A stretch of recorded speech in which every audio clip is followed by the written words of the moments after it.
दोस्तों, तो जैसा कि हम सब ने न्यूज़ में पढ़ा होगा कि कुपवाड़ा ज़िले के हंदवाड़ा में हमारे 5 जवान वीर गति को प्राप्त हुए हैं, जिसमें कि ऑफिसर रैंक के 2 जवान, एक कर्नल और एक मेजर भी बलिदान हुए हैं, और एक जम्मू कश्मीर पुलिस के कांस्टेबल और एक सेना के नायक और एक लांस नायक थे। तो आज के इस वीडियो में मैं ये डिकोड करूँगा, मैं एग्जैक्ट रीज़न को डिकोड करूँगा कि आखिर एग्जैक्ट वो वजह क्या है जिसकी वजह से सारे इक्विपमेंट्स, सारी ट्रेनिंग, सारी फिटनेस, सारी मशीनरी होने के बाद भी ऐसे जब ऑपरेशंस होते हैं जिनमें आतंकी छुपे होते हैं और हमारे जवान जा कर के ऑपरेशंस करते हैं, तो ऐसे ऑपरेशंस में क्यों आखिर हमें कैजुअलिटीज़ उठानी पड़ती हैं और क्यों हमारा नुकसान होता है और क्यों हमारे जवान बलिदान होते हैं। तो चलिए पहले घटनाक्रम पे ध्यान दीजिए।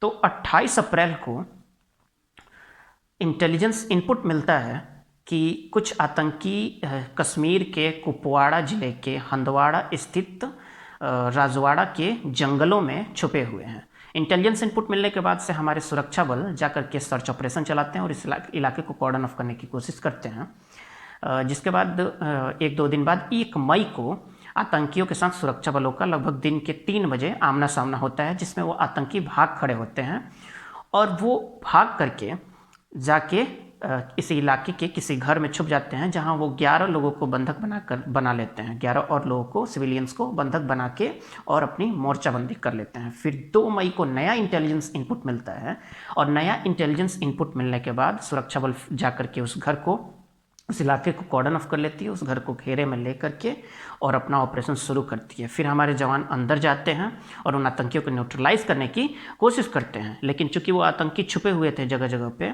और वो पहले से ही घात लगा के बैठे हुए थे, चूँकि ऐसे मामलों में होता क्या है कि जब आप घर के अंदर अपने सिपाहियों को भेजते हो तो जो छुपा हुआ व्यक्ति होता है, अब सपोज दैट एक घर है, घर में कुछ लोग छुपे हुए हैं और कुछ लोग उनको खोजने जा रहे हैं, तो जो छुपे हुए लोग होंगे वो पहले देख लेंगे खोजने वाले लोगों को, और खोजने वाले लोग उन छुपे हुए लोगों को बाद में देखेंगे। तो जाहिर सी बात है कि अगर वो छुपे हुए लोग हैं, उनके हाथों में हथियार है, तो पहले गोली भी चला देंगे और जिसकी वजह से गोली खोजने वाले लोगों को लग जाएगी। वैसा ही इस केस में होता है और हमारे जवानों को गोली लग जाती है, जिसमें कि हमारे 5 जवान वीर गति को प्राप्त हुए हैं। तो अब आखिर वजह क्या है कि हमें ऐसी कैजुअलिटीज़ उठानी पड़ती है, और ये कोई पहली घटना तो है नहीं। ऐसा तो मैं बहुत टाइम से पढ़ते आया हूँ कि इलाके को घर को सुरक्षा बलों ने घेरा और जब ऑपरेशन उसके बाद चलाया तो जो 2-4 आतंकी छुपे हुए थे वो तो मारे ही जाएंगे, लेकिन उसके साथ हमें भी कैजुअलिटीज़ उठानी पड़ी और हमारे भी कुछ जवान बलिदान हो गए। ऐसा आखिर क्यों होता है? तो पहला पॉइंट, और एक चीज़ इसमें और ध्यान देने की बात है कि जब हमारे 5 जवान जब इसमें बलिदान हुए, जब हमारे 5 जवान इसमें वीर गति को प्राप्त हुए, तो उसके बाद जा कर के सेना ने उस घर को बारूद लगा के उड़ा दिया, और बारूद लगा के उड़ा दिया गया, और जब घर को बारूद लगा के उड़ा दिया गया तब जा कर के वो जो दोनों आतंकी थे वो मारे गए। और जो 11 सिविलियन को तथाकथित तौर पे ये कहा जा रहा था कि उनको इन लोगों ने बंधक बना लिया है, उनको कुछ नहीं होता है। ये बड़े आश्चर्य की बात है कि वो जो 11 लोग थे उनको आखिर आतंकियों ने गोली क्यों नहीं मारा। ये कहीं ना कहीं इस बात की ओर इशारा करता है कि हो सकता है कि ये जो 11 लोग थे, उस इलाके के जो लोग थे, इन लोगों ने ही आतंकियों को छुपाया होगा। और ये तो हम सबको पता है कि ये जो जितने भी लोग हैं, जो भी अब कश्मीर में रहते हैं, पंडितों को तो इन लोगों ने पहले ही भगा दिया। तो ये सारे के सारे अब जो कश्मीर में हैं, ये सब के सब हैं सुन्नी चरमपंथी, और ये सारे के सारे आतंकियों के सिंपैथाइजर होते हैं। और ये वही वाले लोग हैं, भारत तेरे टुकड़े होंगे, हर घर से अफजल निकलेगा, ये वही वाले, ये पूरी की पूरी ये जमात वही है।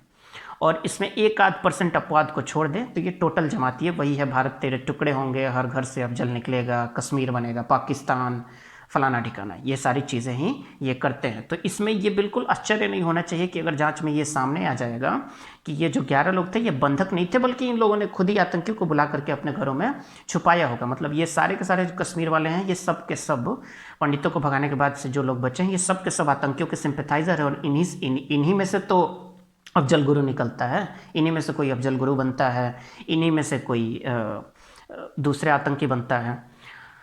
तो अब ये सवाल, खैर मैं दूसरे पॉइंट पे आ रहा हूँ। तो अब ये सवाल उठता है कि आखिर क्यों हमें कैजुअलिटीज़ उठानी पड़ती हैं और क्यों हमारे लोग इसमें बलिदान हो रहे हैं। तो पहला सवाल कि क्या सरकार ने सेना को फ्री हैंड नहीं दे रखा है? जी, सरकार ने तो बिल्कुल सेना को पूरी तरीके से फ्री हैंड दे रखा है। क्या हमारे सैनिकों के पास अब बुलेट प्रूफ जैकेट्स की कमी है, अच्छे हथियारों की कमी है? जी बिल्कुल कोई कमी नहीं है। क्या सैनिकों के ट्रेनिंग और फिटनेस में कोई कमी है? नहीं, ट्रेनिंग और फिटनेस में बिल्कुल कोई कमी नहीं है। तो फिर भी आखिर क्या वजह है कि हमें कैजुअलिटीज़ उठानी पड़ती हैं? तो अब मैं जो पॉइंट बोलने जा रहा हूँ, इन सारी बातों को सुन करके हो सकता है कि इस वीडियो को जो भी लोग देखेंगे वो ये सोच सकते हैं कि क्या मैं समझाऊंगा सेना को कि कैसे ऑपरेशन करना है, मैं समझाऊंगा एजेंसियों को, मैं समझाऊंगा सरकार को कि कैसे ऑपरेशन करना है। लेकिन आप पहले मेरी बात को पूरी सुनना, उसके बाद आप कंक्लूड करना कि मैं क्या कहने की कोशिश कर रहा हूँ। तो आखिर हमारे जवानों की कैजुअलिटीज़ हुई क्या? अब एक दूसरा एग्जाम्पल ले लो। अगर सपोज दैट कि इस जगह पे इजराइल होता तो इजराइल किस तरीके का ऑपरेशन करता? जैसे घर में आतंकी छुपे हुए हैं, इजरायली फोर्सेस को पता चल गया, तो इजरायली फोर्सेस क्या एक्शन लेती? इजरायली फोर्सेस अब क्या करती हैं कि इस घर को चारों तरफ से घेर लेती, और घेरने के बाद उनका एक भी सैनिक इस घर के अंदर घुसने की कोशिश नहीं करता, और बुलेट से मार करके और पबजी खेल करके इनको मारने की कोशिश नहीं करता कि घर के अंदर सैनिक घुस रहे हैं और फिर ये आतंकी छुपे हुए हैं और पबजी खेल करके इनको उड़ा रहे हैं इजरायली सैनिक कभी नहीं करते। इजराइल वाले ऐसा कभी नहीं करते। इजराइल वाले क्या करते हैं, उस घर को घेर लेते और उस घर को घेर करके वो बॉम्ब लगा के इस घर को उड़ा देते हैं। बॉम्ब लगा के उड़ा देते, कोई एक्सप्लोजिव अदर बारूद लगा के उड़ा देते, या फिर हल्की तोपों का इस्तेमाल करके उड़ा देते, रॉकेट लॉन्चर से उड़ा देते, ड्रोन से उड़ा देते, हेलीकॉप्टर से कोई बम गिरा के उड़ा देते। मतलब एनी हाउ कुछ भी करके वो कोलेट्रल डैमेज करके, और सिविलियन कुछ मारे भी जाएं तब भी वो इस बात की परवाह नहीं करते और वो इस घर को सीधा सीधा उड़ा देते हैं कोलेट्रल डैमेज करके, और इन आतंकियों को ख़त्म कर देते। वो ये गलती कभी नहीं करते कि वो घर के अंदर सैनिकों को भेजते। ये घर के अंदर सैनिकों को भेजते और अपने ही सैनिकों का बलिदान हो जाते हैं सैनिक, और उनका नुकसान ये उठाते। ये इजरायली कभी नहीं करते हैं, जिनसे हम सीखते नहीं हैं कुछ। हमारे लिए शायद सैनिकों की जान की थोड़ी वैल्यू कम है कंपेयर टू इजरायलीज, जबकि ऐसा होना नहीं चाहिए। सैनिकों की जान की सबसे पहली वैल्यू होनी चाहिए, बाकी सारी चीज़ें हैं बाद में।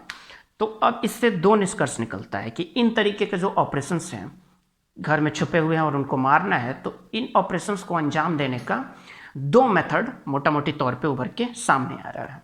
जो पहला मेथड है वो है एप्लीकेशन ऑफ मिनिमल फोर्स, मतलब कम से कम बल का प्रयोग करके ऑपरेशन को सफलतापूर्वक अंजाम देना। दूसरा जो मेथड है वो है कोलेट्रल डैमेज मेथड, या यूँ कहें एप्लीकेशन ऑफ मैक्सिमम फोर्स। मतलब ज़्यादा से ज़्यादा बल का प्रयोग करो और इस घर को कोलेट्रल डैमेज करो, इस घर को उड़ा ही दो, कोई सैनिक अंदर नहीं जाएगा, अपना भी नुकसान नहीं होगा, और ये सारे जो आतंकी हैं ये मारे भी जाएंगे। तो आखिर ये बात क्या है कि इंडियन आर्मी इन सब चीज़ों को जानते हुए भी क्यों, हमारी इंडियन आर्मी की ये हमेशा से पॉलिसी रही है। मैंने कई सारे इंडियन आर्मी के ऑफिसर्स के इंटरव्यू भी देखे होंगे जिसमें वो कहते हुए नज़र आ रहे हैं कि हम कम से कम बल का प्रयोग करते हैं आतंकियों को मारने के लिए। मतलब मसलन अगर घर में आतंकी छुपे हुए हैं तो इंडियन आर्मी का ये मोटो है कि जा करके उस घर को उड़ा नहीं देना है, कोशिश ये करनी है कि उस घर को कम से कम नुकसान हो। कोशिश ये करती है इंडियन आर्मी कि उस घर को कम से कम नुकसान हो, आसपास के लोगों को कोई नुकसान ना हो, और जितना कम से कम खतरनाक हथियारों का उपयोग किया जा सके किया जाए, सैनिकों को अंदर भेजा जाए और इन लोगों को न्यूट्रलाइज किया जाए, इन आतंकियों को ख़त्म किया जाए। मतलब ये हो गया पहला method, application of minimal force. दूसरा मेथड है कोलेट्रल डैमेज मेथड, जो कि इसराइल यूज़ करती है। मतलब जाओ, घर को घेरो, घर को उड़ा दो, घर को नुकसान होता है होने दो, कुछ लोगों को नुकसान होता है होने दो, क्योंकि जवानों की वैल्यू सबसे पहले होनी चाहिए, उनके जान की कीमत, कि उनका मेजर ना मारा जाए, कर्नल ना मारा जाए, इतने 5 जवान हमारे बलिदान ना हो। इसलिए वो लोग जाकर के सीधे घर को उड़ा देते हैं। उसमें ये नहीं होता कि सैनिक अंदर जाएगा और खोजेगा कि कौन किधर छुपा हुआ है, और तब तक वो छुपा हुआ आदमी खोजने वाले आदमी को पहले ही देख लेता है और गोली मार देता है, और हमें नुकसान उठाना पड़ता है, हमारा मेजर शहीद हो जाता है, हमारा कर्नल शहीद हो जाता है। तो ऐसा नहीं होना चाहिए। लेकिन अब सवाल एक और उठता है कि आखिर ऐसा होता क्यों है, क्यों हमारी जो आर्मी है वो क्यों पहले वाली मोडस ऑपरेंडी जो कि है एप्लीकेशन ऑफ मिनिमल फोर्स उसका उपयोग करती है। तो इसके पीछे का तर्क ये है कि इंडियन आर्मी चूँकि घर को जाकर के सीधे सीधे पहले बार में ही नहीं उड़ा देती, वो ऐसा इसलिए करती है क्योंकि वो लोगों का, आसपास के जो लोग हैं उनमें अपनी अच्छी इमेज बनाना चाहती हैं, या दूसरे शब्दों में कहें कि उनका विश्वास जीतना चाहती हैं। वो सिविलियंस में ये नहीं चाहती कि उनकी छवि खराब हो। In spite of the fact कि जो कश्मीर में जितने भी लोग हैं ये सब के सब सुन्नी चरमपंथी है। जैसे कि मैंने पहले भी बोला कि कश्मीरी पंडितों को 1989 में 90 में जब इन लोगों ने मार के कत्लेआम करके भगा दिया, तो उसके बाद जो वहाँ बचे हैं सब के सब सुन्नी चरमपंथी हैं, और ये वही लोग हैं। भारत तेरे टुकड़े होंगे, ये कश्मीर बनेगा पाकिस्तान, हर घर से अफजल निकलेगा, ये वही वाले सारे हैं ये। और ये सारे के सारे आतंकियों के सिंपैथाइजर होते हैं। और जब आतंकी भागते हैं, जैसे जंगल से भागे और इस घरों में इन इलाकों में पहुंचे, रिहायशी इलाकों में, तो ये लोग ही उल्टा उनको अंदर छुपा लेते हैं। वरना क्या कारण था कि ये जो 11 बंधक बने थे, सो कॉल्ड कहते हैं कि ये बंधक बने थे, इनमें से एक भी नहीं मरा। एक भी क्यों नहीं मरा? ऐसा होता है भला? एक आध तो मरना चाहिए था, क्योंकि ये होंगे कहीं ना कहीं उनके सिंपैथाइजर हैं, इसलिए आतंकियों ने इन्हें नहीं मारा और ये सारे के सारे यूं ही बच गए। तो मेरा ये कहना है कि इंडियन आर्मी को इन सब चीज़ों की परवाह नहीं करनी चाहिए कि कौन क्या सोचेगा और कैसा इमेज बनेगा, और हमको इमेज बिल्ड करना है। और हमको इमेज बिल्ड करने के लिए ऐसे लोगों में इमेज बिल्ड करना है जो ऑलरेडी आपके बारे में गलत ही सोचते हैं। ये जो कश्मीर वाले लोग हैं, ये इंडियन फोर्सेस के बारे में कभी अच्छा नहीं सोचते हैं, हमेशा आपके ऊपर पत्थर बरसाते हैं। आप जब ऑपरेशंस करने जाते हो तब आपके ऊपर ये लोग पत्थर फेंकते हैं, आपको गाली देते हैं, और आप हो कि इनका विश्वास ही जीतने में लगे हुए हो, जो कि जीता नहीं जा सकता। और उसकी वजह से आप सेकंड जो मेथड है कोलेट्रल डैमेज मेथड, उसका उपयोग नहीं करते हो, जिसकी वजह से ये होता है कि आपको अपने जवानों की बलिदान होना पड़ता है और आपको बहुत भारी नुकसान उठाना पड़ जाता है ऐसे ऑपरेशंस में। और इसके पीछे की अब जो असली जो मेंटल जो मैं कहूँ कि जो सबकॉन्शियस जो रीज़न है, वो है कि इंडियन आर्मी, या यूँ कहें कि भारतीयों का, इंडियंस का हद से ज़्यादा मोरल होना। मतलब मोरालिटी ने हमें जितना नुकसान पहुंचाया है ना भाई, मतलब मोरालिटी, हद से ज़्यादा मोरालिटी होना। मोरल अच्छे लोगों के साथ हुआ जा सकता है, दिस आर इनह्यूमन, जिसके साथ ये जो आइडियोलॉजी है जिसके साथ आप डील कर रहे हो, this is inhuman, immature, immoral ideology. You can't deal with them, you have to deal with them by using Chanakya's 4 नीति, साम दाम दंड भेद, चारों लगाओ। कहने का मतलब है जब देश की रक्षा, सभ्यता की रक्षा, सिविलाइजेशनल, कल्चरल, इन सब चीज़ों की जब देश की सरहदों की रक्षा की बारी आती है, तो हमें मोरालिटी को एक साइड में रख देना चाहिए। मोरालिटी को एक साइड में रखो, पहले देश की सुरक्षा, पहले जवानों की सुरक्षा होनी चाहिए, देश की सुरक्षा होनी चाहिए, मोरालिटी बाद में। इंडियन आर्मी अपने आप को मोरल आर्मी कहती है, जो कि मैं नहीं समझता कि आप इतना नुकसान उठा रहे हो और सिर्फ आप मोरालिटी के पीछे पड़े रहो और मोरालिटी के चक्कर में आप अपना नुकसान किए जाओ। और अब लास्ट में मैं एक चीज़ कहूँगा कि मैं दावे के साथ कह सकता हूँ कि अगर ये जो 2 मेथड मैंने आपको गिनाए, minimum application of minimal force, application of maximum force, या फिर कोलेट्रल डैमेज मेथड, तो मैं दावे के साथ कह सकता हूँ कि भारतीय फौज, इंडियन आर्मी, जब अगर इजरायली मेथड का उपयोग करेगी, which is application of maximum force, collateral damage method का जैसे ही भारतीय आर्मी उपयोग करने लगेगी, कि मतलब जैसे घर में आतंकी छुपे हुए हैं, आप जाओ, आप अपने सैनिकों को अंदर नहीं भेजो, आप इस बात का इंतजार मत करो कि सैनिक हमारे कुछ बलिदान होंगे, वीरगति को प्राप्त होंगे, तभी हम बारूद लगा करके इन सब घरों को उड़ाएंगे। जी नहीं, आप इस बात का इंतजार मत कीजिए, आप पहले ही जाइए, घर को घेरिए और घर को उड़ा दीजिए, आप एक भी सैनिक को अंदर मत भेजिए। हाँ, अब ये बात और है कि कोई ऐसा बिल्डिंग में वो घुस गए हैं जो कोई बहुत हिस्टोरिक बिल्डिंग है, कोई मंदिर है, कोई बहुत राष्ट्रीय धरोहर की बिल्डिंग है, कोई जैसे 2001 में ताज होटल में घुस गए थे, तो 2006 में ताज होटल में घुस गए थे, तो ताज होटल में घुसे हैं, तो ऐसी बात है, तब तो आपको बिल्डिंग को आप नुकसान नहीं पहुंचा सकते। लेकिन जब कोई मामूली घर है, कॉमन घर है, तो आपको उस घर को उड़ाने में क्या जाता है, आप घर को उड़ाओ, आप इमेज की चिंता मत करो, आप क्यों अपने जवानों का नुकसान उठाओगे। और इससे एक गलत संदेश भी जाता है, इससे एक गलत संदेश भी जाता है कि मतलब देखो 2 जवान, ये 2 आतंकी मरे और बदले में 5 जवान हमारे बलिदान हो गए, तो इससे आतंकियों का मनोबल भी बढ़ता है। तो मैं दावे के साथ कहता हूं कि जैसे ही भारतीय फौज, इंडियन आर्मी जैसे ही अपना मोडस ऑपरेंडी इन सब ऑपरेशंस के लिए बदल देगी, जैसे ही वो सीधे जाएगी, घर को घेर करके घर को उड़ा देगी बिना इस बात का इंतजार किए कि हमारा आदमी को नुकसान पहुँचे, तो आप देखना जैसे ही मोडस ऑपरेंडी बदला जाएगा तो हमेशा ये आतंकी मारे जाएंगे, हमारा कभी नुकसान नहीं होगा। होगा भी कभी रेयर केस में, कभी होगा तो बहुत कम होगा।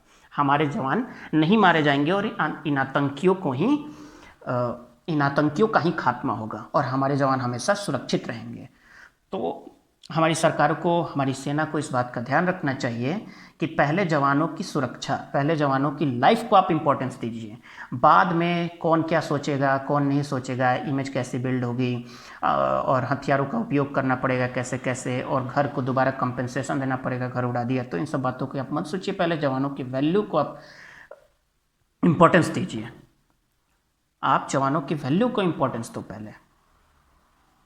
आई होप कि आने वाले वर्षों में, आने वाले टाइम में इंडियन आर्मी अपनी मोडस ऑपरेंडी को बिल्कुल इजरायली स्टाइल वाला बनाएगी, कोलेट्रल डैमेज मेथड को अपनाएगी और इससे हमारे जवानों का कभी नुकसान नहीं होगा, हमारे जवान कभी मारे नहीं जाएंगे, हमारे जवान कभी वीरगति को प्राप्त नहीं होंगे, बलिदान नहीं होंगे।